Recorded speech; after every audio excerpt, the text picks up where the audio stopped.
Amen. Isang maganda at pinagpalang umaga po sa buhay po ng bawat isa. Palakpakan nga po muna natin ang Lord. Amen. So, ano na po ngayon? December 24. Mamaya po, Noche Buena na. Bukas po, Pasko na. So talagang napakabuti po ng Panginoon, di po ba? Siya po yung nagtawid sa atin. Enero hanggang Disyembre, ginabayan, pinatnubayan tayo ng Panginoon. Ang sabi nga po dun sa siya po yung naging ilaw natin sa ating buhay. Siya po yung gumabay sa atin para maisadsad po natin yung buong 2023. Siya yung nagpala, siya yung duminig ng mga prayers natin, siya yung nagpagaling. Lahat ng mga dalahin natin sa buhay gumaan dahil sa Kanya. Lahat ng problema natin nagkaroon ng katugunan dahil din po sa Kanya. Kaya ito pong araw na ito, nararapat lamang na sambahin natin siya ng buong puso, pasalamatan natin siya dahil tunay nga pong napakabuti niya, hindi niya tayo iniwan at hindi po niya tayo pinabayaan. Amen po! So, i-share po natin yung gawain natin, itag po natin para marami po tayong kapatiran na hindi man makadalo ay makasamba't makasama po natin sila. So, ngayon po, tayo po ay magsitayo. Pangunahan po tayo ni Ma'am Carol sa opening prayer.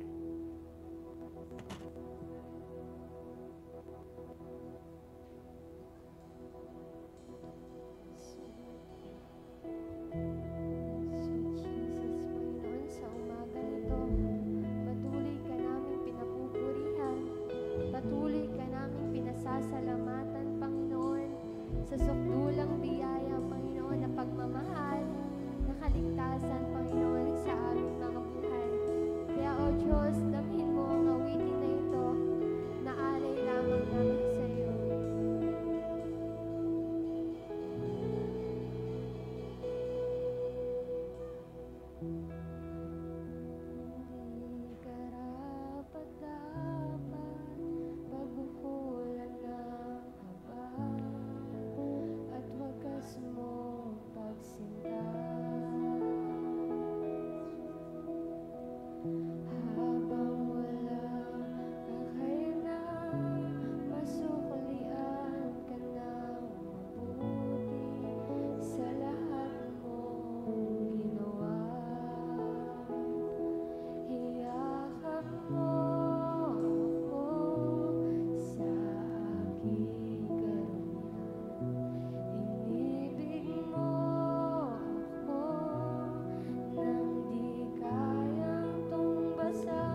Hallelujah, Jesus. Panginoon, salamat po sa sukdulang biyaya mo sa buhay ng bawat isa. Salamat po sa unang Pasko, Panginoon, at ipinanganak ka, Father God. At kami nagkaroon ng kaligtasan, Father. At Lord, kami nasasabik sa iyong muling pagbabalik, Panginoon. Kaya, Father, sa umagang ito, sa aming gawain, sa aming pananambahan, kilala mo ang buhay ng bawat isa. Minsan may mga naisip kami na sasabi na gagawa na hindi ka lugod-lugod sa iyong dakilang harapan. Kaya Father, sa oras nito, kami po ay nagpapalinis na iyong dugong banal. Alam po namin, ikaw ay Diyos na mapagpatawa, puno ng grasya at biyaya. Kaya Father, malaya na kaming makadudulog sa trono ng iyong biyaya at pagpapala dyan sa langit na bayan. Dalangin namin, Panginoong Hesus, na ang gawang ito ay ikaw ang manguna sa lahat ng itatayo mo, sa mga magpapaawit, sa mga tutugtog, sa offertory prayer, closing prayer, at higit sa lahat sa magbabahagi ng iyong buhay at banal na salita.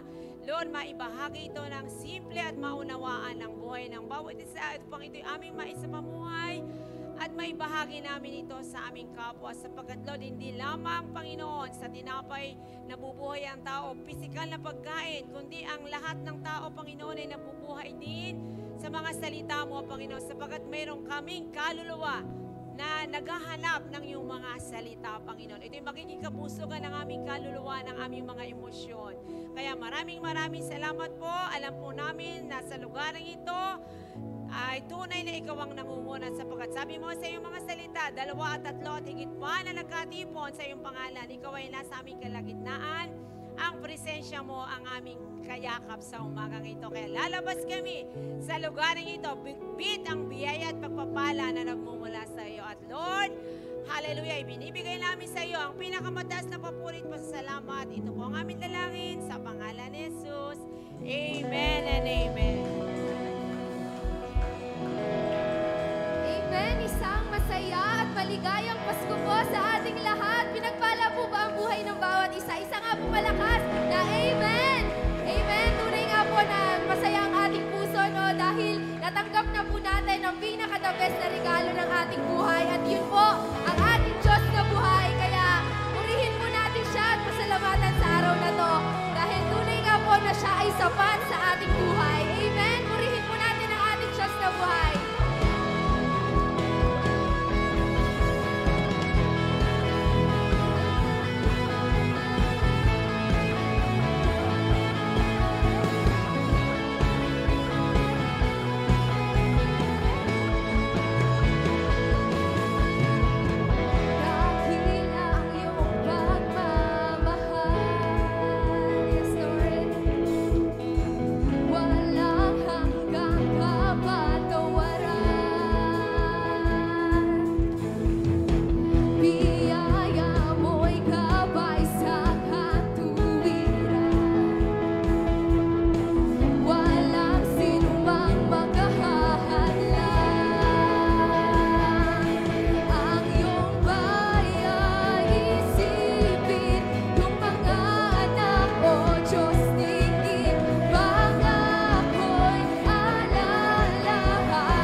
man sa ating mga buhay.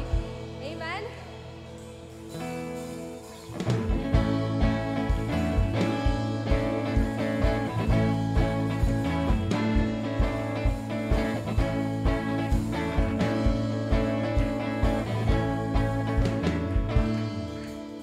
Lagi kang pasasalamatan sa lahat ng iyong kabutihan. Pupurihin kita, sasayawan kita, sa presensya mo ako'y magsasaya. Sa puso ko'y wala nang ang iba, oh Diyos, oh Diyos. Lagi kang pasasalamatan sa lahat ng iyong kabutihan. Pupurihin kita, sasayawan kita, sa presensya mo ako'y magsasaya. Sa puso ko'y wala nang ang iba, oh Diyos, oh Diyos.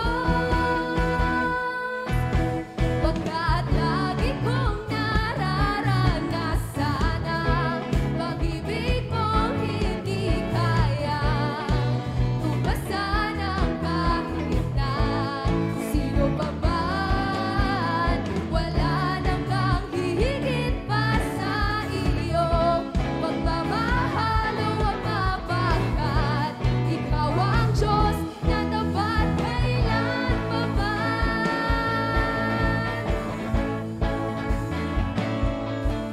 Lagi kang pasasalamatan sa lahat ng iyong kabutihan.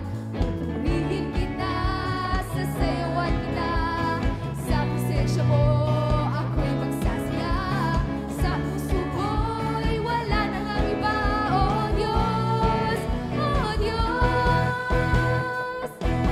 Pagkat lagi kong nararanasan ang pag-ibig mong hindi kayang tumpasan ang kahit na sino pa man. Wala nang kang hihigit pa sa iyong pagmamahal o mapagkat ikaw ang Diyos na tapat kailan pa man. Pagkat lagi kong nararanasan ang pag-ibig mong hindi kayang tumpasan ang kahit na sino pa man.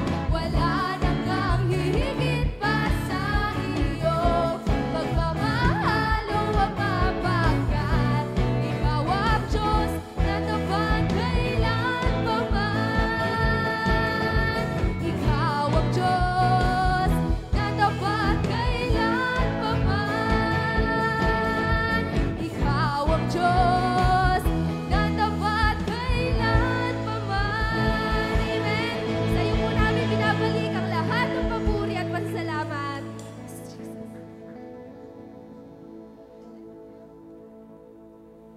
Hallelujah. So Lord, sa umagang ito, Panginoon, muli na naman namin aawitin ang kabutihan mo.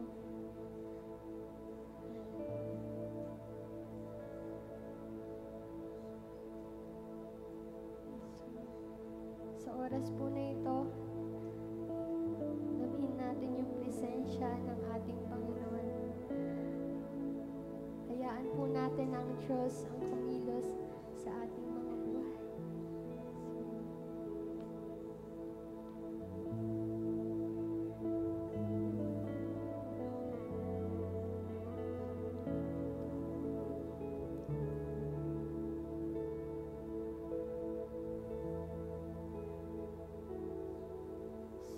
Sanihang kay buti na ating Panginoon, magtatapat sa habang panahon,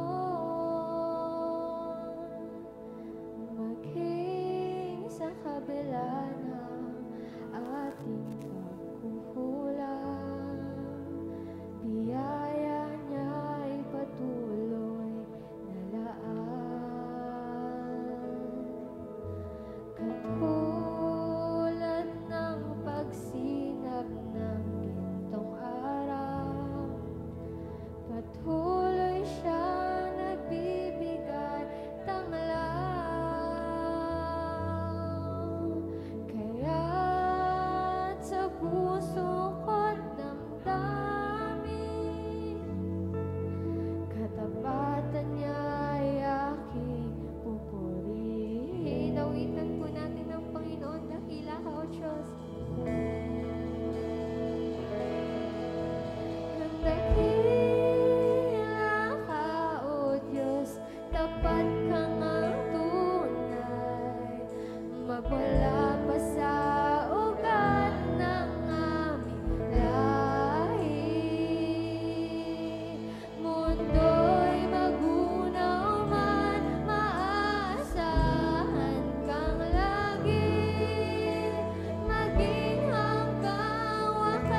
dakila ang iyong katapatan. Pag-ibig mo'y walang hanggan, walang hanggan. Dakila ka, O Diyos, tapat ka ng tunay. Magmula pa sa ugat ng aming lahi. Mundo'y magunaw man, maasahan kang lagi. Maging hanggang wakas nitong buhay. O dakila ka, O Diyos, sapat kang ang tunay. Magmula pa sa ugat ng aming lahi. Mundo'y magunaw man, maasahan kang lagi. Maging hanggang wakas nitong buhay. O dakila ka, O Diyos, sa habang panahon. Katapatan mo'y matibay na sandigan. At sa bawat bigatin, tagumpay man ay naroon. Daluyan ang pag-asa kung kailan mahinahon. Pag-ibig malay sa'kin noon hanggang ngayon. Dakila ka sa buhay ko.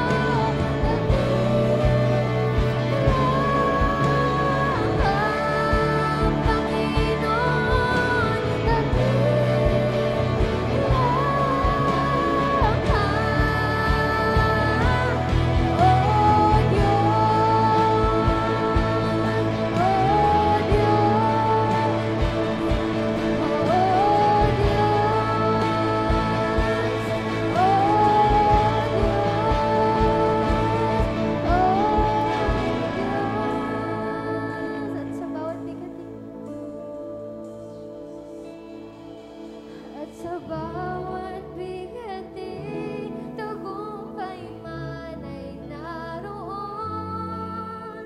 Daluyan ang pag-asa kung kailangan hinahon.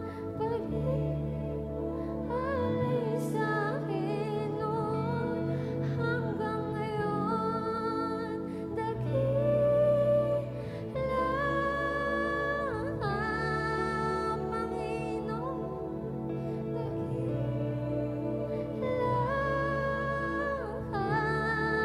sa buhay ko.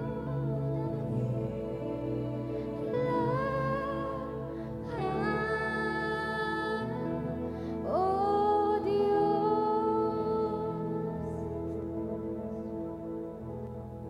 So Lord, sa umagang ito, Panginoon, ika'y karapat dapat sambahin, ika'y karapat dapat luwalhatiin, Lord God, sa buhay ng bawat isa sa amin. Kaya't muli ka naming aawitan, Panginoon, isang awit na karapat dapat para lamang sa iyo.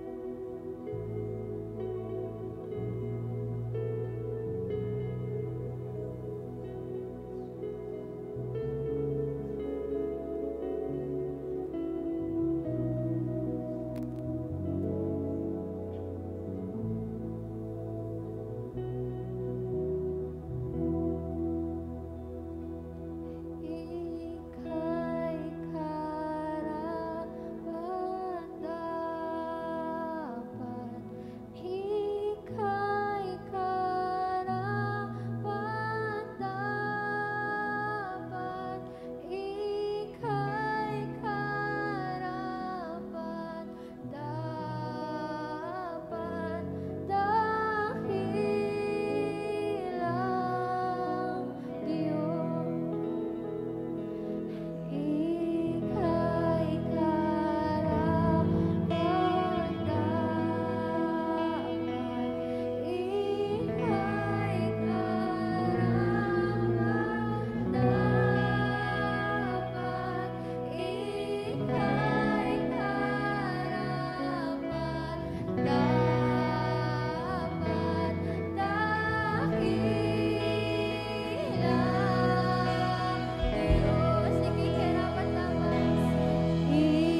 so God. Thank you, Lord, dahil ikaw lamang ang karapat-dapat na aming sambahin. Sabi po sa John 3:30, sabi po ni Juan Bautista, kinakailangan ikaw ang madakila, kami po ang mababa, O Diyos. Sapagkat kami po ay nilikha mo lamang at kayo ang nagdudugtong sa amin ng hininga, nagbibigay sa amin ng lakas. Narating namin ang buwan ng Disyembre, matatapos ang taong 2023 dahil lang sa inyo, dahil biyaya mo ay sapat. Salamat sa karanasan, salamat din sa mga pagsubok. Mas lalo kaming tumatag, mas lalo kaming lumakas, mas lalo kaming dumidepende po sa inyo, O Diyos. Salamat sa pamilyang pinagkaloob mo po sa amin, biological family, even sa spiritual family. Salamat sa mga trabaho, salamat sa mga tahanan, sa sasakyan. Salamat din po sa mga anak na ipinagkaloob mo po sa mga magulang. Salamat, nakakapag-aaral sila. Thank you. Salamat, may barangay po kaming natitirahan. May bansa kami na lupang sinilangan na minamahal po namin. At salamat po, Diyos, tinawag mo kami.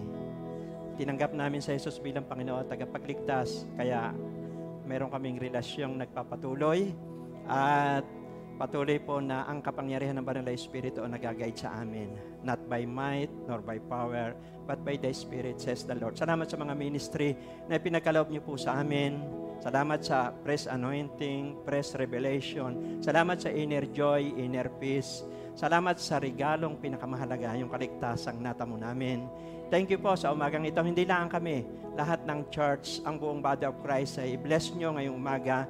Dumalaw kayo, bumisita kayo. Salamat sa mga kaluluwang maliligtas, mga kaluluwang magkakaroon ng kapayapaan, kagalakan, magkakaroon ng kalakasan. Salamat sa revival, restoration. Napakabuti mo, napakadakila mo. Kami po'y nagpapakumbaba at lagi lamang sa inyo ibinabalik ang mataas sa papuri at pasalamat. In Jesus' name we pray.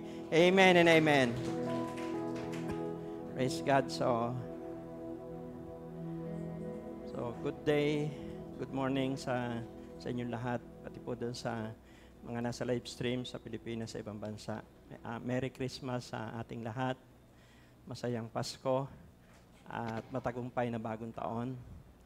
Buhay na buhay tayo at ika nga ay walang nasasayang na karanasan. Hinubog tayo ng panahon, pinatatag tayo ng Panginoon. At sabi nga po sa Philippians 1:6, ang Diyos ang nagpasimula ng mabuting bagay sa ating buhay. Siya po ang tatapos ito hanggang sa pagbabalik ng ating Panginoon Hesus. Sigurado po yung tatapusin niya yung mabuting bagay na pinasimulan sa atin. Sabi mo sa iyong katabi, tatapusin niya yun. Amen. So, praise God po at salamat sa patuloy niyo pong pag-share ng sa itong gawain natin at marami ngayong mga nakabakasyon, mga kaibigan, kamag-anak. At napakahalaga po ng ating tatalakayin ngayong umaga. Ang title po natin ay Purpose-Driven Celebration of Christmas. Ano ho? Pakaliwanag po niyan. Sa Tagalog ay tunay na dahilan, kaya ipinagdiriwang ang Kapaskuhan. Napakahalaga po ng nabubuhay tayo ng may dahilan. Ano ho? Mayroong layunin. Actually, ang pinakamaganda example dito, walang iba kundi si Jesus Christ. Ano ho? Ang Panginoon Jesus ay nabuhay lamang ng 33 years old. Pero nabuhay siya sa purpose. Ano ho? Wala siyang ginawa, kundi yung layunin ng ating amang nasa langit, yun lang kanyang ginawa. Matapos niyang magawa yun, bumalik na siya sa langit. At ngayon, nananalangin po sa atin. At ang ipinadala naman niya dito sa atin ay ang Banal na Espiritu na siyang nagpapaliwanag, nagpapaunawa sa atin ng mga salitang iniwan niya sa atin. Ano po? At sabi po niya, muli siyang babalik. Ano? Kaya po yung statement of faith natin ay naniniwala tayo na si Jesus ang tagapagligtas, naniniwala tayo na siya muling babalik, naniniwala tayo sa Trinity, isang Diyos, Ama, Anak, at Espiritu Santo. Pero may 3 persona. Ano po? At naniniwala po tayo sa Old Testament, New Testament, sa buong nakalagay sa Bible, kaya tinawag tayong Full Gospel. Naniniwala tayo sa pagkilos ng Banal na Espiritu Santo Kaya naniniwala tayo sa mga supernatural na pagkilos ng Diyos. Naniniwala tayo sa doktor, nurse, sa gamot. Pero pag hindi na kaya, merong makapangyarihan pa na lumikha sa doktor at mga gamot at mga nurse. Amen? So, yun po yung ating statement of faith. Napakahalaga po nito kasi dito po pinatitibay yung ating relationship sa Diyos. Kasi po, kapag matibay yung ating relasyon sa Diyos, mabubuhay ka sa purpose at layunin. Amen? Napakahalaga po ng ating pag-aaralan. Sabi rito, purpose-driven celebration of Christmas. Tunay na dahilan kaya ipinagdiriwang po ang Kapaskuhan. Di ba, kahit po sa secular na mga ginagawa natin sa mundong ito, pag malinaw ang dahilan, pag malinaw ang purpose, layunin, hindi ka maililigaw. Amen? Pag malinaw ang dahilan, hindi ka mapupunta kung saan-saan. Hello? At pag malinaw ang dahilan, hindi masisira ang iyong araw. Kasi yung ginagawa mo, alam mo ang layunin eh. Alam mo yung purpose eh. At kapag malinaw ang dahilan, may iwasan ng ayawan.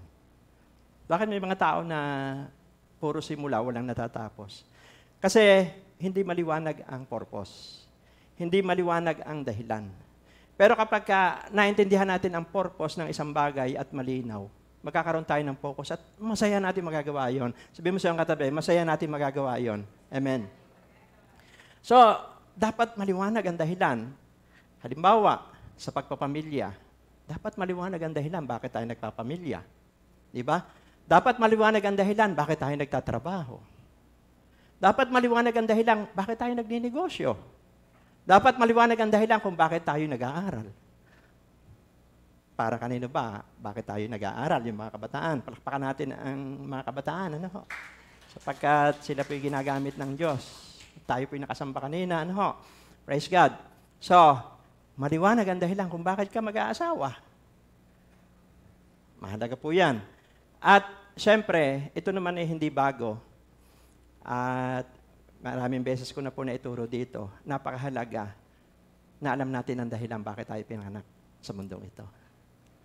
Bakit tayo isinilang? Nabanggit ko po ng mga nakaraang katuruan. Diba, born winner na tayo, overcomer pa. Bakit? Nung tayo po ay ipanganak, nanalo na tayo doon eh. Bakit? Million cells yung naglaban-laban, may nakalusot doong isa, ikaw yon. Sabi mo sa iyong katabi, ikaw yon. Panalo na yon. Ngayon, meron pang pangalawang kapanganakan na ang kailangan magkaroon ka ng relasyon sa Diyos at magiging overcomer ka. Ano? Iba yung kapanganakang physical, iba yung kapanganakang spiritual. At alam natin na ang purpose ng Diyos, na-mention ko na ito dati dito, pero ngayon na may Pasko, at para po doon sa mga bago na nakakonect sa website na ito, ang magbigay po ako ng 3 dahilan kung bakit tayo pinanganak. Una, para mahalin ang Diyos. Kaya sinamba natin, di ba? Napakasarap sabi nga doon sa awitin, ang biyaya niya ay sapat. Siya lamang ang karapat-dapat. Kasi wala naman tayo may pagmamalaki. Ako, tayong lahat. Yung hininga, galing lang kay Lord yan. Yung talento, galing kay Lord lang yan. Kung ano tayo meron ngayon, galing kay Lord yan. Amen? So, kailangan nating mahalin siya, sambahin. At lalo na po sa mga magulang, napakagandang pamana, the best na pamana, ay yung maipamana natin sa ating mga anak na turuan nating mahalin nila ang Diyos. Wala nang papantay po doon. Hello? Kaya ang una, kaya tayo nilikha para mahalin ang Diyos, kaya may pagsamba. Pangalawa, nilikha tayo ng Diyos para mahalin ang ating kapwa. Kaya may fellowship eh. Hindi natin kaya mabuhay ng nag-iisa. Kaya may, di ba, may mga cell group tayo, may pagtitipon. Ganito, fellowship. Kasi, yan yung buong Biblia, nauwi yan sa 2 pinakamahalagang utos eh. Ibigay ng Diyos ng buong puso, buong pag-iisip, buong kaluluwa, buong lakas. Ibigay na yung kapwa. Di ba? Yan po yung cross, vertical, horizontal. Yung vertical, pagmamahal sa Diyos yon. Yung horizontal ay sa kapwa. Kaya yun ang punto po ng buhay. At syempre, nilikha tayo ng Diyos para paglingkuran siya. Hindi tayo pare-parehas. Hindi tayo magkakamukha ng kakayanan, abilidad. Pero yung mga ibinigay sa ating mga talento at kakayanan, yan ay gustong gamitin ng Diyos para parangalan siya, paglingkuran. Ano ho? Kaya dapat maliwanag ang dahilan. Sabi mo sa iyong katabi, dapat maliwanag ang dahilan. Ano ho? Yan po ay ayon kay Rick Warren kasi sinusundan ko yung teaching po ni Rick Warren. Sa kanya po yung mga katuruan yan. Ano ho? At ngayon naman, dapat maliwanag kung bakit natin ipinagdiriwang ang Pasko. Kasi bukas Pasko. Ano ho? Kaya kapag naintindihan ito ng mga tao, hindi lang dito sa live stream, hindi ma-stress ang tao, hindi mamumroblema. Amen? Kasi siya ay bibigyan ng kapahingahan, mapagpahingang puso. Bibigyan siya ng kapanatagan sa puso. Amen? Magiging relax siya na nagpupuri at nagpapasalamat sa Diyos. Bakit? Kasi alam niya ang dahilan kung bakit may Pasko. Amen? So, ang ating pong text ay lagi niyo ito narinig. Napakasimple nito. No? Sabi rito, sa John 3:16, sapagkat gayon na lamang ang pag-ibig ng Diyos sa sangkatauhan, kaya ibinigay niya ang kanyang kaisa-isang anak, upang ang sino mang sumampalataya sa Kanya ay hindi mapahamak, kundi magkaroon ng buhay na walang hanggan. So, how to celebrate purpose-driven Christmas. Yan. Paano natin ipagdiriwang ang tunay na dahilan ng Kapaskuhan? So, number 1, gusto po ba natin maranasan to? Alam ko po, ngayong Paskong ito, magagathering yung mga pamilya. Pwede rin kaibigan, kamag-anak. Yung iba umuwi pa sa iba-ibang probinsya. Yung iba galing pa sa ibang bansa. Kami po ni Ma'am uuwi bukas sa Batangas. Pero maliwanag po yung purpose namin bakit kami uuwi. So number 1, kung bakit ipinagdiriwang ang yung Kapaskuhan ay connecting people to Jesus. Amen? Yun po yung okay yung regalo. Salamat kung may regalo, kung meron. Pero kung wala, ay walang problema. Pero ito yung napakahalagang may bibigay nating regalo sa ating kapwa. Yung i-connecta natin sila sa Panginoong Hesus. Lalo na po may mga mahal tayo sa buhay na hindi pa nakakakilala sa Panginoon, kaibigan, kamag-anak. Kapag naipasa natin ito, grabe. At siya'y magkakaroon ng kapahingahan ng kanyang puso, kapayapaan. Amen? Ang gamitin nating halimbawa po rito ay nung si Jesus po ay 8 araw nang naisilang. Ang pangalan po nito ay Simeon. Kilala niyo po ba si Simeon? Si Simeon po ay ito'y isang may takot sa Diyos. Ang sabi po ng, hindi ko na babasahin, sa Lucas chapter 2, siya ay isang may takot sa Diyos, pinapatnubayan ng Espiritu Santo, at naniniwala sa pangako ng Diyos. Kasi po nung si Jesus po ay dumating dito sa lupa, ipanganak siya, doon sa lahi ni Abraham, doon sa mismong kadugo, yung kadugo, ibig sabihin ay Israel, physical mga Israelita po ito. 2,000 years, nag-intay sila. Nung dumating po ang Panginoon. So, ito si Simeon, nasa lahi po yan ni Abraham.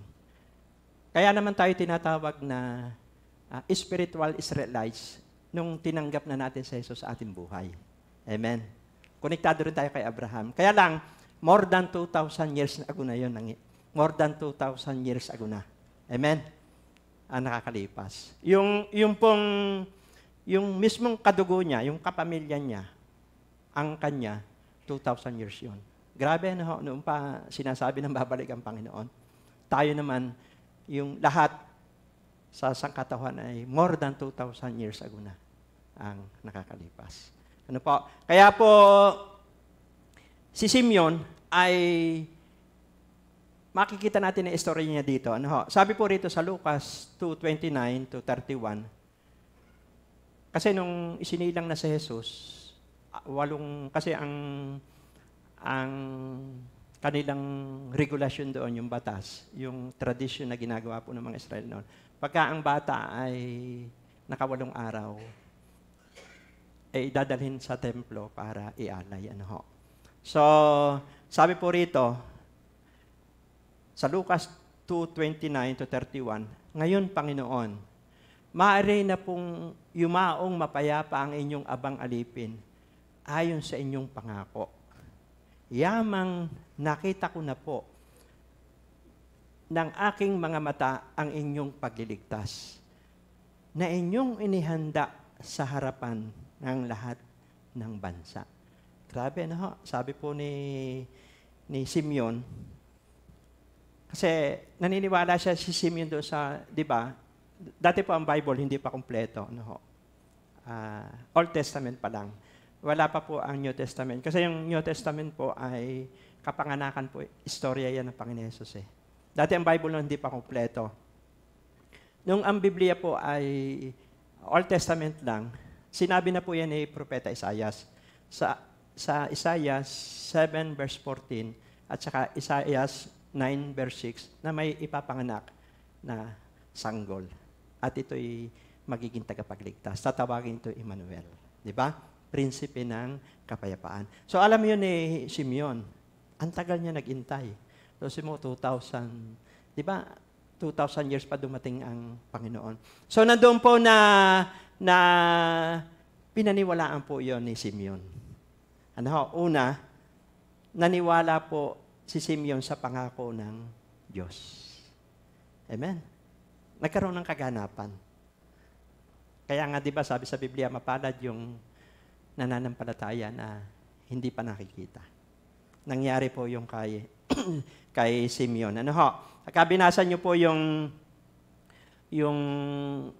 Lucas 2:26. Di ba, sabi po doon, ipinahayag ng Espiritu Santo sa kanya na hindi siya mamamatay hanggat hindi niya nakikita ang Kristo na ipinangako ng Panginoon. Grabe, ano ho? Ito si Simeon ay lagi nasa templo at nakikinig sa boses ng Diyos, sa tinig ng Holy Spirit. At nung makita niya si Jesus, sabi niya, Lord, kahit mamatay na ako. Diba? Sabi niya, kahit kunin mo na ako ngayon. Yamang nagkaroon na ng katuparan, kaganapan. Totoo, yung mga pangako mo. Ganun ang feeling ni Simeon eh. Kasi nakandong niya yung bata eh, kinarga niya eh. No, siya po yung nag-dedicate kay Jesus eh. Kaya di ba tayo po meron tinatawag na child dedication. Naganap po yan sa Panginoon Jesus.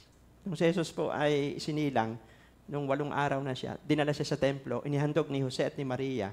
Ang nag-dedicate po dyan ay si Simeon. Amen? So, kaya pala makikita po natin na kapag ka po, kagaya po ni Simeon, na naniwala siya sa pangako ng Diyos, nagkaroon ng kaganapan. Pangalawa po ay, siya po ay matyagang naghintay. Amen? Mahalaga po yung, hanggang ngayon, di ba, lagi natin narinig na ang Panginoon Jesus ay darating. At may mga sign na nagigera yung mga laban sa bansa. Tapos lumilindol. Pero hindi pa dumarating. Parang ang nangyari po kay Simeon, ganun eh. Pero ito si Simeon ay matyagang naghihintay. Napakahalaga po kasi nung marunong maghintay. Amen. Hello, sabi mo siyang katabi, marunong maghintay. Kasi yung may pagpapala po eh. Bakit ka mangangamba? Bakit ka mag-aalala? Bakit ka may stress? Amen. Ito, si Simeon, mahabang panahon siya naghintay. Ano man yung mga personal natin pinagpe-pray, kasama po yung paghihintay. Kasi yung pong paghihintay, ayan ay nagpapatatag din ng ating pananampalataya. At lahat ng nagtagumpay ay marunong maghintay. At marami namang makikita natin yung realidad sa mundong ito. Marami po ang napahamak dahil sila po ay nagmadali. Diba? Kaya mga kabataan, huwag kayong magmamadali. Amen. Hello? Palakpakan po natin ang Panginoon. So, napakaganda po nito. Ito po si Simeon, hindi lang siya naniwala sa pangako ng Diyos, marunong siya maghintay. At hindi siya natatakot sa kamatayan. Ang isang tao pala na ligtas ay pati kamatayan hindi mo katatakutan. Kasi alam mo yung meron kang relasyon sa Diyos eh. Tanyo po doon sa Lucas 2:29-30. Ngayon, Panginoon, maaari na pong yumaong mapayapa ang inyong abang alipin ayon sa inyong ipinangako. Yamang nakita ko na po ng aking mga mata ang inyong pagliligtas. Kaya kapag ka pala ikaw ay ligtas, may relasyon ka sa Diyos, ay hindi mo pala katatakutan ng kamatayan. Bakit? Ay alam mo ang pupuntahan mo eh. Kaya naman ang tao natatakot kasi hindi niya alam kung ligtas siya eh. Amen? Hindi niya alam kung saan siya pupunta. Diba? Yung iba nga po, may mga bodyguard pa eh. Diba? Yung mga ma-impluwensyan tao, merong 10 sasakyan, may Armalite, may M14, may M16. Diba? Lahat ng high power. Kasi takot sila mamatay eh. Pero yung mga may relasyon kay Kristo, kagaya po ni Simeon, hindi natatakot mamatay yan. At sabi po ni Pablo sa Philippians 1:21, mabuhay kay Kristo, mamatay ay pakinabang. Kung may relasyon ka kay Kristo, habang buhay, maglingkod tayo, at pagka naman namatay ka, tapos na ang misyon. Sa langit, wala na pong pagluha, wala na doong pagsubok, wala na doong, ay sakit, di ba? At doon po ay punong-puno ng kapayapaan, kaligayahan. Kaya palakpak po sa Panginoon. Amen. So, yun po si Simeon. Kaya una, connecting people to Jesus. Ang maliwanag na dahilan kung bakit may Pasko. Kaya ang purpose ni Jesus, kaya siya isinilang, yung naputol na relasyon ng tao sa Diyos, muli itong i-connecta. Diba? Kasi ang sabi ng Biblia, lahat tayo ay nagkasala. Dahil sa minanang kasalanan natin kay Adan at kay Eva, nahulog sila sa pagkakasala, kaya minana natin yon. So yung kasalanan ngayon, lahat yon walang pinipili. Dumaloy yon. At ang purpose ni Jesus, kaya siya ay may Pasko, kaya siya isinilang, para yung naputol na relasyon na iyon, maiduktong uli, maikabit uli. Hello? Kaya nga sabi doon sa text natin, gayon na lamang ang pag-ibig ng Diyos sa sanlibutan, ibinigay niya ang kanyang kaisa-isang anak na si Jesus, upang ang sino man sumampalataya sa Kanya ay huwag mapahamak, kundi magkaroon ng buhay na walang hanggan. Kaya kapag tinanggap ng tao si Jesus, magiging anak siya ng Diyos. So may relasyon na siya. Maliwanag po ba? Okay, sa panahong ito, para maunawaan nyo, madaling intindihan ho. Paano ba kumonekta sa Panginoon Jesus? Paano ba magkaroon ng relasyon sa Diyos? Hindi naman po dito sa mga nakikinig. Kasi controversial ito eh. Natanong ng mga tao eh. Ano ba yung laging sinasabi ng mga born again na yan na relasyon sa Diyos, relasyon sa Diyos? Ano ba yan? Ano ba sa Tagalog ang born again? Pagka tinagalog yung born again, bagong nilalang. Amen? Bagong kapanganakan. So ngayon, pag binasa po natin yung John chapter 3, verse 6-7, kasi ito po yung tagpo na si Jesus ay pinasila si Nicodemo. At kasi si Nicodemo, dalubhasa sa kautusan, pero walang katiyakan yung kanyang kaligtasan. Parang wala siyang kapayapaan. Amen? Kaya nung siya dinalo ng Panginoon Jesus, ang sabi po ng Panginoon Jesus sa kanya, sa John 3, 6-7, ang taong ipinanganak ayon sa laman ay laman. At ang ipinanganak ayon sa Espiritu ay Espiritu. Ito po yung sinasabi ko kanina na iba yung kapanganakan pisikal. Salamat sa ating mga magulang, pinanganak tayo. Pero kulang yon. Hindi sasapat yon para tayo makapasok sa langit. Amen? Kulang po yon. Ang pagpasok sa kaharian ng langit, sabi po dito sa verse 7, huwag kang magtaka sa sinasabi ko sa iyo, kayong lahat ay kailangang ipanganak na muli. Kasi sabi po doon sa verse 3, John 3:3, maliban na isang tao ay ipanganak na muli. Kung hindi siya may ipapanganak na muli, sabi po na hindi siya papasok sa kaharian ng langit. So kailangan po ng tao kapanganakang espiritual. Kasi ang ating katawan ay composed ng body, soul, and spirit.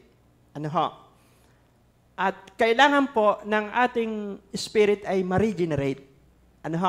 Kasi ito nga ay may minanang kasalanan eh. Para ito, kailangan ito maranasan yung born in spirit. Di ba?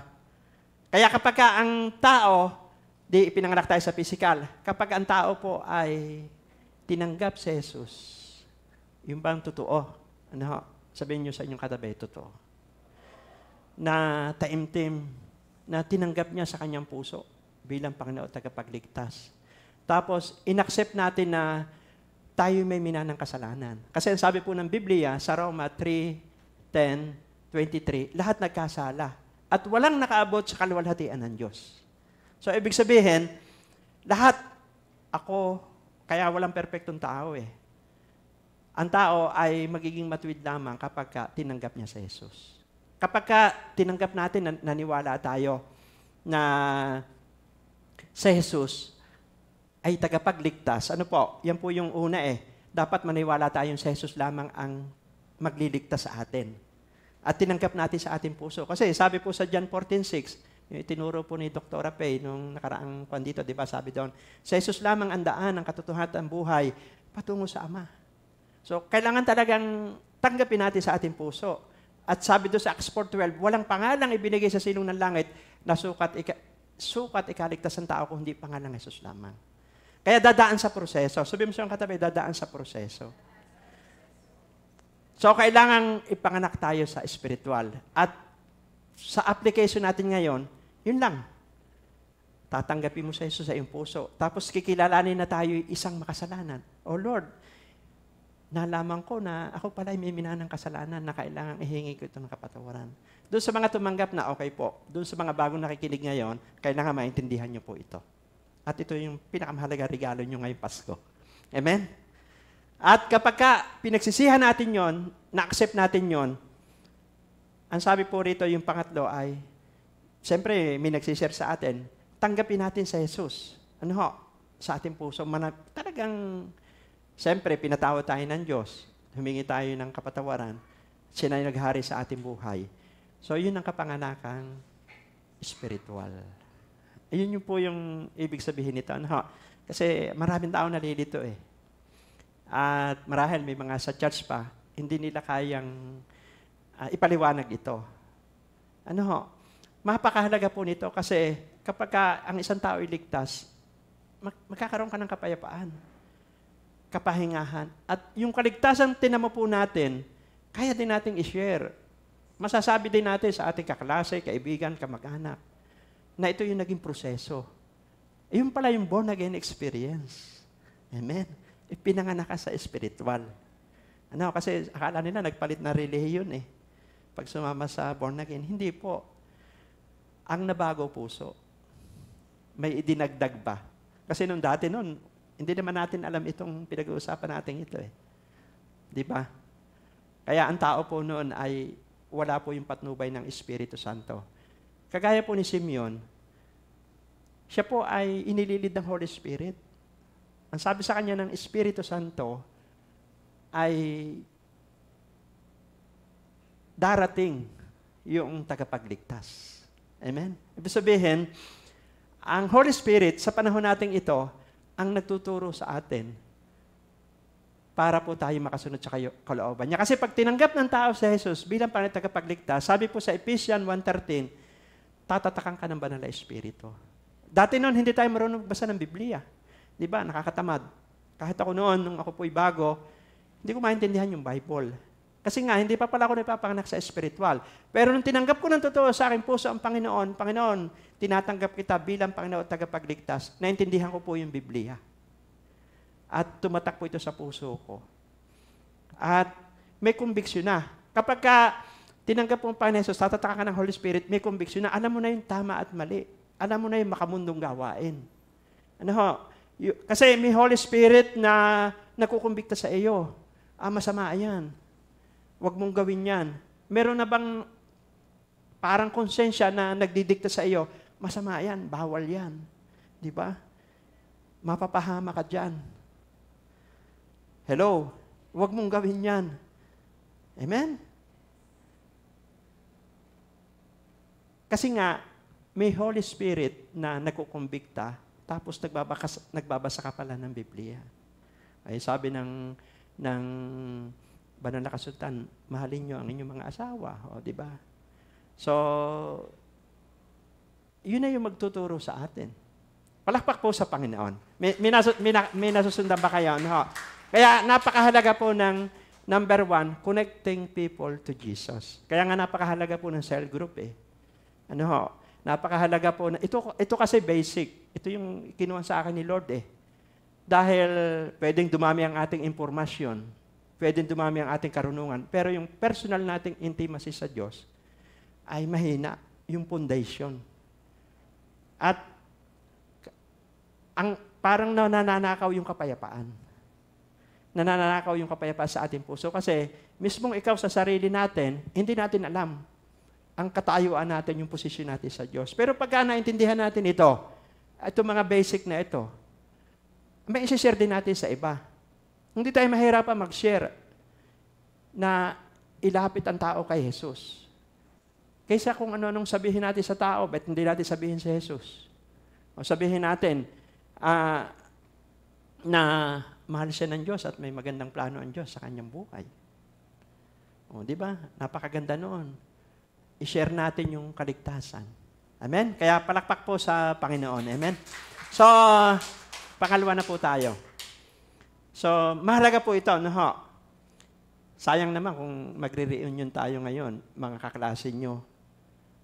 Di ba ngayon, kaya ang tao kawawa po eh. Kasi minsan nagsasama-sama sila, di ba? Minsan lasingan pa, kung ano po yung mga makamundong ginagawa. Kasi nga hindi nga po alam eh. Ito yung sinasabi ko, pero ito yung realidad. Dati po ganun din ako. Mahal ko po kayo, mga nakikinig.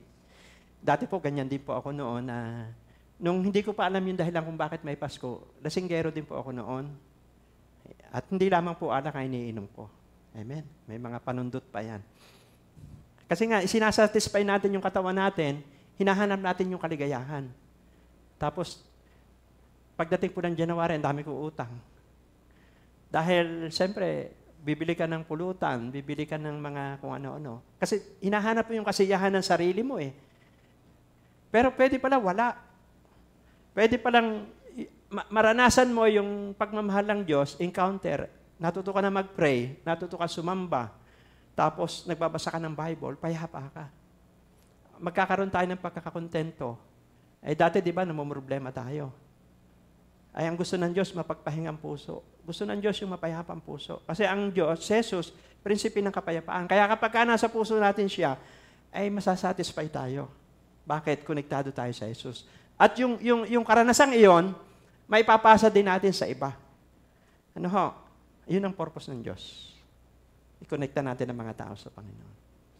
Yung nangyari sa atin, yung naranasan natin, yung born-again experience, yung karanasan kay Jesus, ikwento po natin. Kagaya po ni Simeon. Number 2. Ano po yung una? Connecting people to Jesus. Number 2, sabi po rito, number 2, testifying Jesus. Na-mention ko na ito. Tignan niyo po ito, may makukuha kayo. Sa Lucas 2:33, namangha ang mga magulang ng sanggol dahil sa sinabi ni Simeon tungkol sa bata. Grabe. Nag-share si Simeon kay Jose at kay Maria. Sabi rito, tingnan niyo po, Lucas 2:33. Namangha ang mga magulang ng sanggol dahil sa sinabi ni Simeon tungkol sa bata. Ang kausap niya rito si Maria at si Jose. Ibig sabihin, si Maria at si Jose nangangailangan din ng pagliligtas ng Panginoong Hesus. Ang magliligtas din sa kanila ay walang iba, kundi ang Panginoong Hesus. Nakuha po natin. So, kaya nga po ito yung mga aral na mabubuksan tayo. Ano ba yung maliwanag na dahilan sa Pasko? Ang sinesiran po dito ni Simeon, nagpapahayag siya kay Jose at kay Maria. Kasi sila ordinaryong tao lang. Amen? At tandaan po natin na itong si Jose at si Maria, ayon po sa mga Bible scholar, sila ay galing laang sa mahirap na angkan. Nakatira po sila sa Nazareth. At sabi po ng mga Bible scholar, ang kaya laang nilang ihandog, ialay sa Panginoon ay mga kalapati at bato-bato. Kasi nung panahon ngayon, ang mga may kakayanan lang ang nakakapaghandog ng tupa. Pero ito sina Maria at Jose, ang kaya na lang nilang ialay ay mga kalapati at bato-bato. Ibig sabihin, galing sila sa angkan ng mahirap. Amen? At yung lugar po na kanilang tinitirhan, yung lugar po ng Nazareth ay lugar na hindi natin pipiliing tirahan. Kasi yung lugar pong yun ay masalimuot. Ika nga ba, di ba? Yung may mga lugar na, para bang lugar na yung high spot no, sa mga militar, di ba? Sabihin talagang magulo. Lugar na hindi mo titirahan. Pero doon pala manggagaling yung gagamitin ng Diyos na instrumento para ipanganak po si Jesus. Ibig sabihin, kapag nakolekta tayo sa Panginoon, kahit sino sa atin pwedeng gamitin. Kaya nga lang, siyempre, una muna, yung relasyon sa Diyos. Yung talagang dama natin na nadama natin yung kaligtasan, alam natin anak niya tayo, na-enjoy natin yung kaligtasan iyon, kaya nating ipaliwanag. Amen? Magpapatuto tayo, maniwala po kayo. Marami tayong maakay na kaluluwa. Marahil, siguro ngayon, nasa process pa tayo, hindi pa maliwanag sa atin yung pagliligtas ng Diyos. Kaya hindi natin maipaliwanag ng maayos. Pero kapag ito naging maliwanag, grabe, ang mga kaibigan natin, kamag-anak, kung ngayong Paskong ito, bagong taon, may reunion kayo, pwedeng pag nagsalita ka, share mo lang ito, napakasimple, 5 minutes. May isi-share mo yung tungkol sa kaligtasan. Di ba? Madali lang naman po. Di ba, yung binanggit ko na kanina, yun lang, sabihin natin, mahal sila ng Diyos. Gayon na lamang ang pag-ibig ng Diyos. Sa sanlibutan, binigay niya kanyang anak. Mahal niya tayong lahat. Pero, kailangan na i-accept natin sa ating sarili na tayo may minanang kasalanan na ating kailangan itong pagsisihan. Pero may solusyon.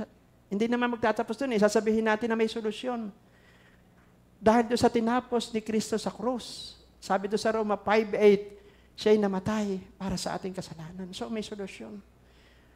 Ipiniliwanag mo na mahal sila ng Diyos, may kinakailangan tayo pagsisihan, tapos may solusyon, i-guide mo na, patanggapin mo na. Di ba? Sabi ng Roma 10:9, kung ipapahayag mo sa iyong labi na si Jesus, ay muling binuhay ng Diyos, maligtas ka. I-guide mo, Panginoon, sumunod ka sa aking panalangin, Panginoong Jesus. Salamat po sa inyong salita. Naunawaan ko na mahal mo ako. Inaamin ko, nagkamali ako. Salamat sa kapatawaran. Tinatanggap kita sa aking puso bilang Panginoon tagapagligtas. Amen. Diba? I-guide mo na yon. Yun ang kapanganakan niya espiritual. Tapos, gabayan mo. Turuan mo manalangin, alagaan mo. So, yan po yung pagsishare ng gospel. Simple. Amen. Kung ano yung karanasan mo, di ba, patotoo ka. Dati, para halimbawa, ako po dati maglalasing. Pero tinulungan ako ni Lord. Ang bait ni Lord. Akala ko hindi na mababago ang buhay ko. Akala ko wala na akong pag-asa. Kasi ang kaaway po, sabi po sa John 10:10, si Satanas pumarito sa lupa para pumatay, magnakaw, mawasak. Pero doon sabi, naparito sa Jesus para ang mga tupa, bigyan ng buhay na ganap at kasyasya. Kaya ang tao po, pagka walang relasyon kay Kristo, walang kalaban-laban sa dyablo. Imamanipulate yan kung saan yan dadalhin. Ako po, kulang lang. Pinatay po ako ng dyablo Pero salamat, may nananalangin sa akin, may nag-share. At nung tinanggap ko ang Panginoon Jesus, naintindihan ko, gawa pala ng kaaway yun. Tandaan niyo po, ang buhay ay pakikibaka. Ngayon, kung ikaw ay may relasyon kay Kristo, may power ka. Amen. May power ka para labanan. Si Job naman, tandaan niyo po, lahat ng temporal things, lahat ng mga temporaryong bagay, pwedeng galawin ni Satanas yan. Ang hindi lang magagalaw ni Satanas sa atin, yung intimacy natin sa Diyos. Yung relasyon natin sa Diyos, yun lang hindi kayang galawin ni Satanas. Di ba si Job, ubos, kabuhayan, patay ang kanyang mga anak, pinagkasakit pa siya. Pero ang hindi nakuha ni Satanas, yung relasyon niya sa Diyos. Amen? Yung sabi ni Job, magpupuri pa rin ako, magsasamba pa rin ako, magpapasalamat pa rin ako sa iyo. Akala ni Satanas, tinanggalan na siya ng mga material na bagay, temporality. Akala niya si Job, magrereklamo sa Diyos. Akala po ni Satanas, si Job ay tatalikod na sa Diyos. Kasi sabi ni Satanas sa Diyos, kaya akala naman sinusunod ni Job pinagpapala mo siya subukan mo huwag siyang pagpalain, hindi kanya sundin. Ay sabi ng Diyos, sige, gawin mo lahat sa kanya. Huwag mo lang siyang papatayin. Ibig sabihin, hihingi ng permission si Satanas sa Diyos. Hindi niya pwedeng pakialaman yung ating kaluluwa at yung intimacy. Kaya kung may relasyon ka sa Diyos, sa panahon natin ito, si Job po kasi ay nung Old Testament, ang may authority na ng mga propeta. Ang binigyan na ng kapangyarihan noon, mga hari, pinipili lang ng Diyos. Pero sa panahon natin ito, lahat ng sumampalataya kay Jesus, sabi po sa Mark 16, magpapalayas tayo ng demonyo. Malalabanan na natin si Satanas. Hindi na niya pwede tayong talu-talunin. Amen? Hello? Sabi po sa Santiago 4:7, pasakop ka sa Diyos, salasangin mo ang dyablo. O hindi ka tanggap, kailangan umaga pa lang, Lord, binabalutan ko ng dugo ni Jesus ang aking pamilya. Sinasaway ko. Ano man mga accident sa kuna, sa single, sa tricycle, sa pangalan ni Jesus. Yung mga nasa ibang bansa, Lord, dinadalahin ko. Hindi ko man sila kayang abutin ng aking kamay, pero kayang abutin po na aking panalangin. Kino-cover ko sila ng blood of Jesus. Sinasaway ko. Mga aksidente sa kuna, maging yung mga sakit sa pangalan ni Jesus. Lord, lalo na po ngayong Paskong ito. Yung high blood, yung heart attack, yung cardiac arrest, dahil ang sasarap po, Panginoon, ng mga pagkain. Ingatan niyo po aking mga mahal sa buhay. Wala pong magkakasakit sa kanila sa pangalan ni Jesus. Kailangan i-exercise po natin authority. Ngayon ang pagkakaiba natin kay Job. Si Job, walang kakayanang lumabang kay Satanas. Kasi hindi naman siya propeta. Pero tayo, anak tayo ng Diyos. Pangako po ng Diyos yan. Binigyan tayo ng power eh. Hindi mo siyang kapatabi, may power ka, hindi mo lang alam. Kailangan na-exercise mo, wag ka. Alam niyo po, ang plano, di ba? John 10:10, tingnan niyo po, John 10:10. Si Satanas pumarito para pumatay, magnakaw, mawasak. Yung B, basahin niyo po yung B. Nagparito sa Jesus para bigyan tayo ng buhay na ganap at kasesya. Amen? Gusto po ng Diyos ay pagpalain tayo. Kaya lang, ayusin muna natin intimacy natin sa Lord. Kaya, dapat prayerful tayo eh. Sabihin mo siyang katabi, dapat prayerful tayo. Kasi totoo po, si Pedro, sabi ni Pedro, 1 Peter 5:8, magbantay kayo at manalangin. Ang dyablo na kaawan niyo parang di yung umaatungal. Mga kabataan, alam niyo po, kailangan lumakas kayo sa panalangin. Target po kayo ng kaaway, tayong lahat. Gusto po ni Satanas, alsin tayo sa purpose ng Diyos. Maraming distraction yan, maraming aagaw. Hindi mo na makikita ang purpose ng Diyos sa buhay mo. Pero kung isatisfy mo si Lord, buong puso ka, grabe, gagamitin ka. Si Lord, alam na niya yung may inihanda na siya sa atin. Sabi niya sa 1 Corinthians 2:9, hindi pa nakikita ng ating mata, narinig na ating tainga. May inihanda na siya. Pero may panahon yan. Sabi mo siyang katabi, may panahon yan. Marami po napahamak sa nagmadali. Pero yung mga talagang naglingkod sa Diyos, ginawa po ang purpose ng Diyos sa buhay nila. Kita niyo po, proven na po yan. Makikita niyo po yung buhay nila ay nakikinabang po ang marami. So, mas maganda matuto din po tayo sa karanasan ng iba. Amen? Kasi yung karanasan po ng iba, mensahe din yan eh. Hello? Amen? Mahal ko po kayo, mahal ko po nakikinig. Ang kikinukuhan ko po dito, yung gusto po ng Diyos tayo magtagumpay. Buhay na ganap at kasesya. Kaya ang purpose po ng Pasko, i-connecta natin ang mga tao. Pero tayo muna. Mahirap kasi mag-connect ng iba kung tayo mismo, hindi tayo konektado. Hello? Pangalawa, i-testify natin sa Jesus. Maniwala po kayo, magiging masaya kayo. Yan po yung kapayapaan. Ang kasiyahan naman, hindi naman yung nakangiti. Mayroong mga tao na tahimik pero yung puso nila mapayapa. Nakapahinga ang puso nila. Amen?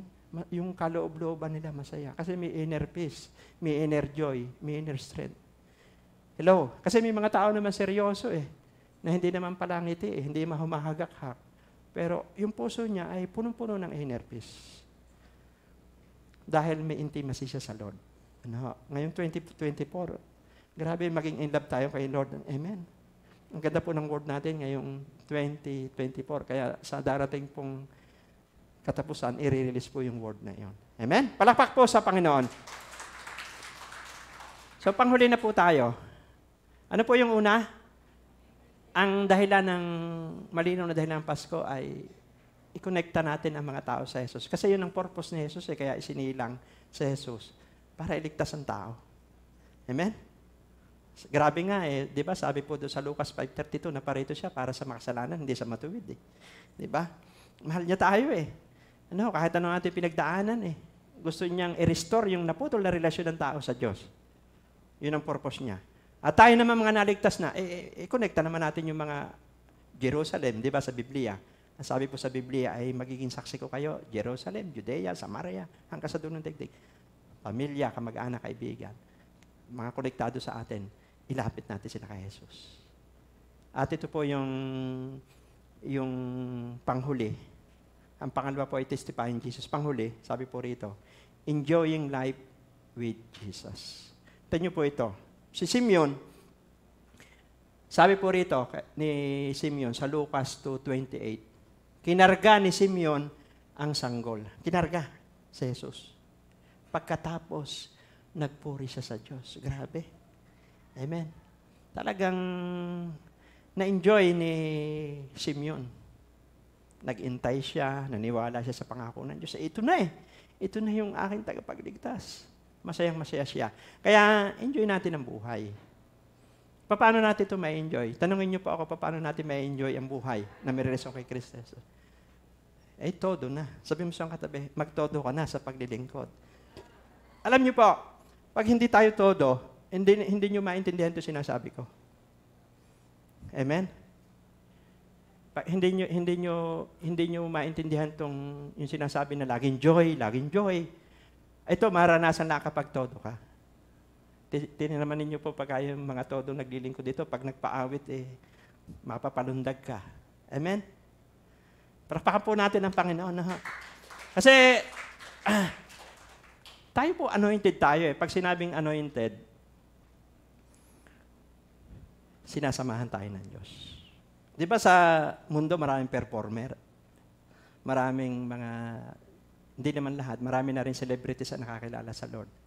Sa social media, maraming performer na tao Pero, iba yung anointed. Pag sinabing anointed, sinasamahan ka ng Diyos.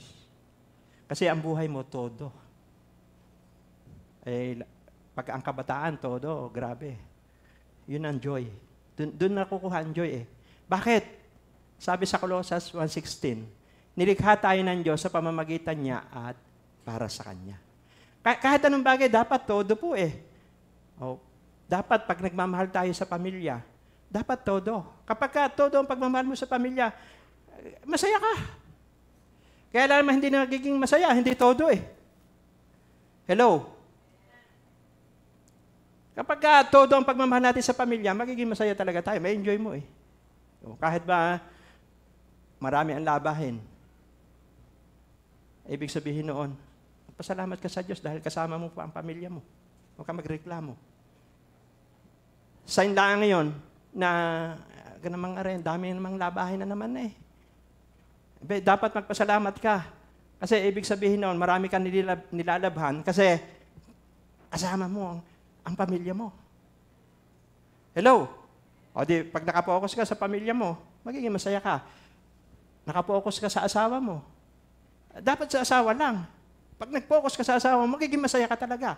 Pag hindi ka nag-focus sa asawa mo lang, hindi ka talaga magiging masaya. Hello? Mag-focus tayo sa pagmamahal sa trabaho. Itodo mo. Magiging masaya ka. Kaya lang naman yung iba, hindi minamahal ang trabaho kasi hindi todo Maaga pa, uuwi na, di ba? Yung mga nasa kumpanya. Pero kung mahal mo yung trabaho mo, itotodo mo talaga doon. So, sa ministry, pag mahal mo yung ministry, grabe pagka mahal natin ang ministry kay Lord. Grabe. Alam ni Lord, ibibigay po yung ating pangangailangan. Kasi po, alam niyo ba ang pagkakaiba ng paglilingkod sa Diyos? Ang mundo, entertainer, performer. Ang sa Lord, messenger ka. Ibig sabihin ay ministry ito. Ginagawa natin ito para parangalan ng Diyos. At tandaan niyo po, kapag ka po wala po yung patnubay po ng banal na Espiritu, mapapagod tayo. Ano man ang ating ginagawa? Si Simeon, kaya matyaga siya naghintay, naniwala sa pangako ng Diyos, kasi pinapatnubayan siya ng Espiritu ng Diyos. Kaya kapag ka po tayo ay may intimacy, may relasyon tayo sa Diyos, nagbabasa tayo ng Biblia, sumasamba, may enjoy mo yung Holy Spirit. Kasi ang bunga po ng banal na Espiritu, kagalakan. Kaya kahit, di ba, kasi na-enjoy mo eh.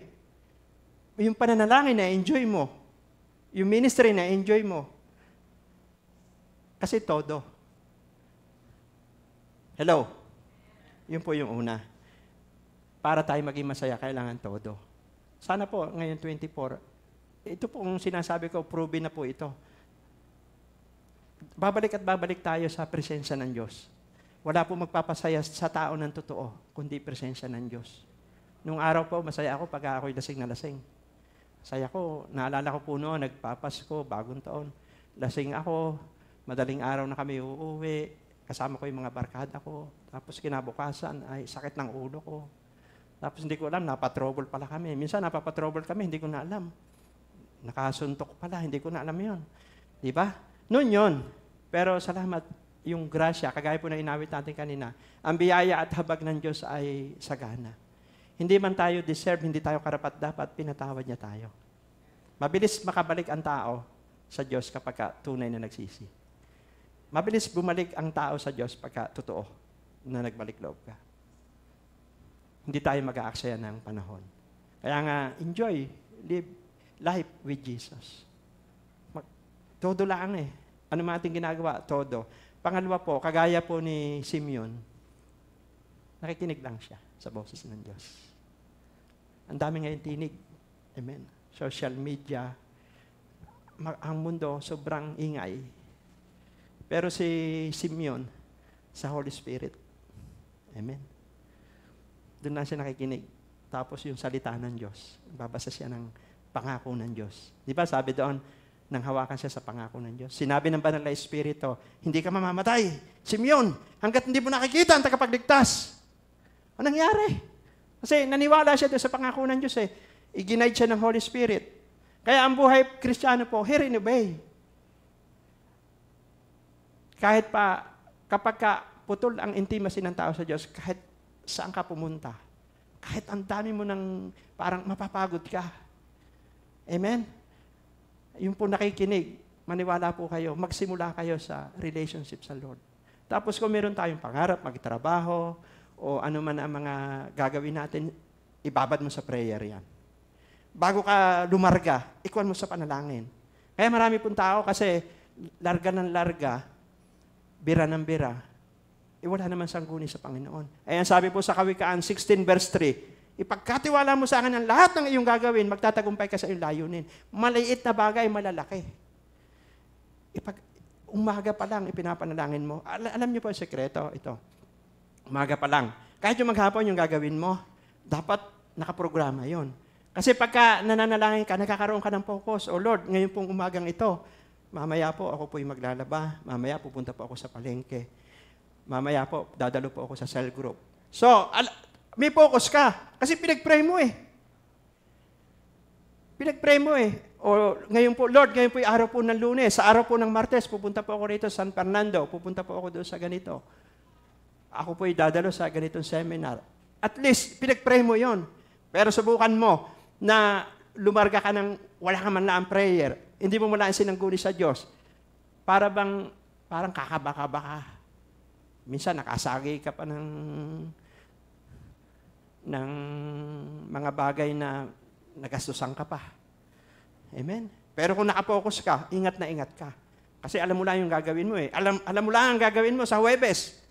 O ngayong Disyembre, yung mga pupuntahan natin, kasalan, mission, nakaprograma na yan. Kasi may kasamang panalangin yan, balot yan ng panalangin. Di na-enjoy mo. Si Simeon, ganun po. Nakikinig muna siya sa Diyos bago siya lumarga. Ito, tip ko lang po. Kasi kayo din naman na magdidesisyon po niyan eh. Kasi po, lahat ng ating ginagawa, kailangan may approval ang Diyos. Pag wala pong approval ang Diyos, mapapagod po tayo. Maniwala po kayo. Sayang naman. Ika nga, sumugal ka na, nagasusan ka pa. Pero kaya nga, ang dapat po natin gawin, unahin muna natin, Lord, ito bang gagawin ko ay kalooban mo? Pag-pray mo, pahinugin mo sa panalangin. O, lahat yan, pag-aaral, pag-aasawa.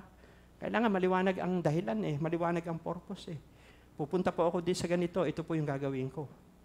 Kaya kapag alam mo yung purpose, pag pumunta ka sa isang lugar, sabi nga, pag alam mo yung dahilan, ay hindi masisira yung araw mo. Pag maliwanag ang dahilan, ay hindi kung saan tayo mapupunta. Amen? At pag maliwanag ang dahilan, maiiwasan ang ayawan. Kasi alam mo yung ginagawa mo, tinaas mo sa Panginoon. So yun lamang, para maging masaya tayo, hear and obey. Hindi po ako galit. Gusto ko lang masabi po yun nasa puso ko. Kasi totoo po ang kaaway. Grabe, pag Kristiyano ka, target ka ng kaaway. Maniwala po kayo sa akin, yan ay proven na sa akin. Ako po ay kulang lang patayin ng Diablo nung hindi pa po ako born again, hindi pa ako nakapanganak sa Espiritu. Kaya ako ay galit, hindi pa ako galit sa tao, kay Satanas.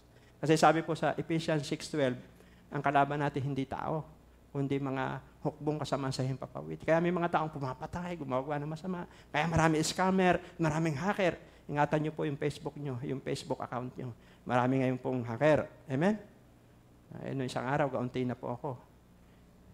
Amen? Kaya nga po, kailangan mapagbantay tayo. Kasi kung may mabuti, may masama din. Pero ipanalangin natin, mahal naman sila ng Diyos. Ano? At gusto rin sila iligtas ng Diyos. Kailangan lang maging maingat tayo. At ma-enjoy natin ang buhay. May enjoy. Ano? Itong turo ko, very basic hindi tayo defensive lang. Ang Diyos naman ay mabuti. Hindi niya ako pababayaan. Alam ko, iingatan niya ako. Hindi po. May kalaban tayo. Sabi mo siyang katabi, may kalaban tayo. Oo. May kalaban tayo. Totoo po yan. Pagka hindi pwedeng sa sundalo, hindi ka pwedeng defensive ka lang. Hindi ka pwedeng salaglaan ng salag. Kailangan may armas ka rin na gagamitin mo. But hintayin mo pang dumating yung sakuna. Di unahan mo na. Lord, ngayong umaga, Lord, balutin mo ng dugo ni Jesus ang aking pamilya. Lahat, Lord, talagang nakikilabang ka, seryoso ka. Amen? At siyempre, puso. Grabe pag the prayer of a righteous man is powerful and effective. Yung puso ang gusto talaga ni Satanas na magkasala tayo. Gusto niya na mawala yung intimacy natin sa Diyos. Kaya sasabihin ni Satanas, huwag ka nang dumalaw, makasalanan ka. Huwag ka nang sumamba, marumi ka, makasalanan. Pandidisip po ni Satanas yun. Maniwala po kayo, dinadaya po yung ating kaisipan. Sa totoo, yung grace at habag ng Diyos ay sagana. Kapag tayo po'y lumapit sa Kanya, sabi sa Mateo 11:28, lumapit kayo, kayong lahat na napapagal, bibigyan ko kayo ng kapahingahan. So, ang kapahingahan natin sa Lord lang. Kaya enjoy po natin ngayong Paskong ito. Dinagdagan ko lang ito ng warfare kasi isa naman sa dahilan din ng Panginoon Jesus kaya siya ipinanganak. Sabi po sa 1 John 3:8, naparito siya sa lupa para wasakin ang Diablo. Basahin niyo po yon. 1 John 3:8, naparito siya para wasakin ang Diablo. Kaya po, mga mag-aaral, maganda po ang kinabukasan nyo. Magulang, hindi pa huli ang lahat. It's not too late, di ba? Hindi pa huli ang lahat, may pagkakataon pa. Amen? Yung nakaraan, ang 23, yung hindi nangyari ngayon, 24, mag-focus tayo. Bumaba tayo sa talagang yung panalangin, basa ng Biblia, maglingkod tayo, todo-todo. Aywan ko lang, makikita nyo yung resulta ng mga pinag-uusapan po natin ito. Kaya isa pong malakas na palakpak sa Panginoon at purihin po ang Panginoon. Yan po yung tatlong natin na pag-aralan. Purpose-driven celebration of Christmas. Connecting people to Jesus, number 1. Number 2, testifying Jesus. At pangatlo po ay enjoying life with Jesus. Enjoy natin. Wala pong may stress ngayong Paskong ito. Lord, ngayon po kami nananalangin. Salamat sa mga nakinig, sa mga ama, ina, at mga kabataang lalaki, babae naririto, maging sa live stream dito sa Pilipinas, sa ibang bansa. Alam namin na napakahalaga ng pinag-usapan po namin ito. Maliwanag ang dahilan kung bakit may Pasko. Na si Jesus ay nanaog dito sa lupa para yung naputol naming relasyon sa inyo ay muling sariwain, idugtong.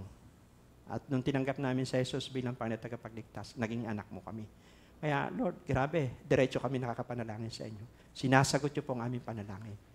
At ikwento rin namin ito, ipasa namin ito sa iba. Kagaya po ng ginawa ni Simeon, na sinare niya, mismong sa magulang pa ni Jesus. Dahil nangangailangan din ng kaligtasan yung magulang ni Jesus. May kulang pa, may idadagdag pa. At habang kami po ay naglilingkod dito sa lupa, O Diyos, ma-enjoy namin ang buhay. Hindi kami ma-stress.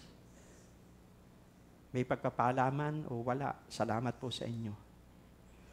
Dahil alam namin na kasama ito sa buhay. At salamat din po na lagi kaming handa, nagbabantay.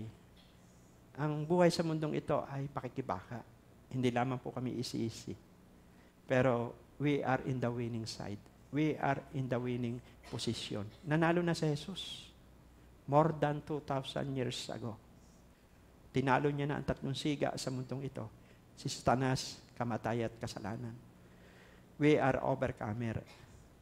Kaya naman, ngayon pong umaga, dalahin ko po, palain niyo po ang bawat isa. Palain niyo po ang bawat pamilya. Buklod ng pag-ibig, pagmamahalan sa mag-asawa. Ang mga single parent, i-bless nyo. Yung mga anak nila, regalo nyo po sa kanila. Yung mga kabataan, magtatapos po sila ng pag-aaral. Gaganda po ang kanilang buhay. Maliwanag po ang purpose nila, kaya sila'y nag-aaral. Maliwanag ang purpose nila, kaya sila po'y nasa ministry. Maliwanag po ang purpose nila, kaya sila po'y naglilingkod sa inyo. Masatisfy po kayo ng bawat kabataan at regalo nyo po sila sa kanilang mga magulang. At isang araw, yung ginawang sakripisyo ng kanilang mga magulang, yung mga pagluha, pagpupuyat, pamamalansya ng damit, lahat, ito'y susuklian ng mga kabataan dito. At ang mga magulang nila ay papasayahin nila. O Diyos, isang araw, at sila ay ma-enjoy nila at ipagmamalaki ng kanilang mga magulang ang mga kabataan dito. Maraming salamat po, Diyos. At kung kayo po ay bago laang na nakadalo sa gawain ito, nariyan man po kayo sa ibang probinsya o sa ibang bansa o nasa tahanan, ang tunay na dahilan kung bakit may Pasko ay gusto ni Jesus na magkaroon ng relasyon ang bawat tao sa Kanya. Ito yung dahilan kung bakit siya ay nanaog dito sa mundong ito. Kayo na lamang ang Kanyang pag-ibig sa sanlibutan para walang mapahamak. Kaya ngayon, sumunod ka lang sa aking panalangin na gagawin. Sabihin mo lang, Panginoong Jesus, salamat po. Nanaog ka rito sa lupa. Naunawaan ko ang dahilan kung bakit may Pasko. Inaamin ko, nagkamali po ako. Salamat sa kapatawaran. Maghari ka sa aking puso bilang Panginoon at tagapagligtas. Hari na aking buhay. Amen. Ako na lang po mananalangin. Kayo yung po amang mga tumanggap dito o sa ibang bansa o sa probinsya, pagpalain niyo sila. Dalahin ko po na magpatuloy po sila.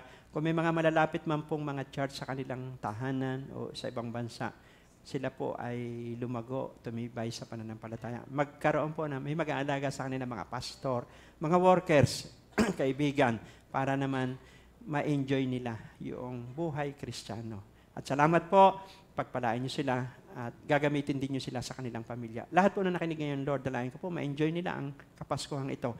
Hindi po may stress ang bawat isa. Hindi sila mamamroblema na kung ano-ano. Bagkos, magiging realidad po ang kanilang buhay. Kung may mga pagpapala, salamat po. Kung wala naman, salamat din po. Ang mahalaga, may ligtas po ang aming mga kaluluwa. Mga may sakit, Panginoon, dinadalangin namin. Kahit sila po ay nasa banig ng karamdaman, pero may relasyon sila kay Kristo. Lord, si Tatang, salamat po sa kanyang buhay. Sa inyong grasya at habag sa kanya, ay salamat sa kaligtasan ng kanyang kaluluwa. Sa lahat ng mga may sakit, kung kayo po ay nakakonect sa website na ito, salamat na kayo pinapalakas, pinapagaling ng Panginoon. Mahalaga, nagkaroon kayo ng relationship sa Panginoong Jesus.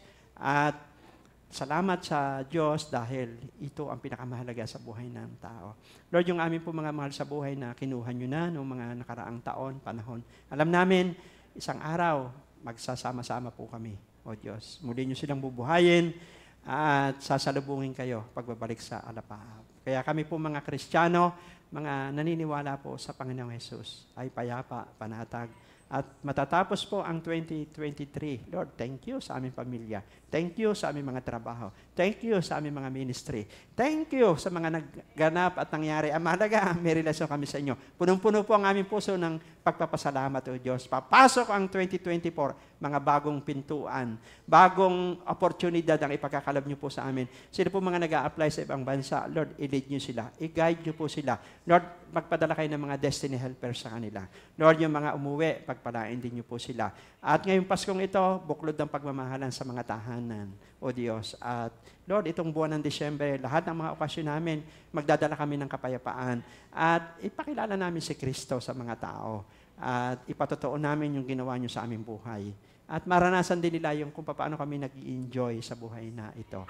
Lord, salamat po sa mga kabataan, sa kanila pong mamaya, yung kanila pong events, Christmas party dito, pagpalain nyo. Ang lahat ng mga churches, i-bless nyo dito sa Pilipinas, sa ibang bansa. Salamat sa mga kaluluwang lumakas, naligtas. At yung mga OFW, alawin nyo po sila. Kapayapaan po ang maghari sa kanilang puso. Ang Pilipinas ay mahal mo at walang aksidente, walang sakuna sa mga magbibiyahe pa uwi, sa pambaba, sa barko, sa eroplano, sila'y ligtas na makakauwi sa kanya-kanyang probinsya, sa kanya-kanya puntahanan, at ma-enjoy nila. E-exit sila ng 2023, masaya. Na si Jesus ang pinag-uusapan, maging mga reunion ng mga magkakaibigan, magkaklase, kamag-anak, maipakilala po namin sa Jesus. We declare that Jesus is Lord over our family. We declare that Jesus is Lord over the Philippines. We declare that Jesus is Lord over the world. Purihin ka. In Jesus' name we pray. Amen and amen. God bless us all po.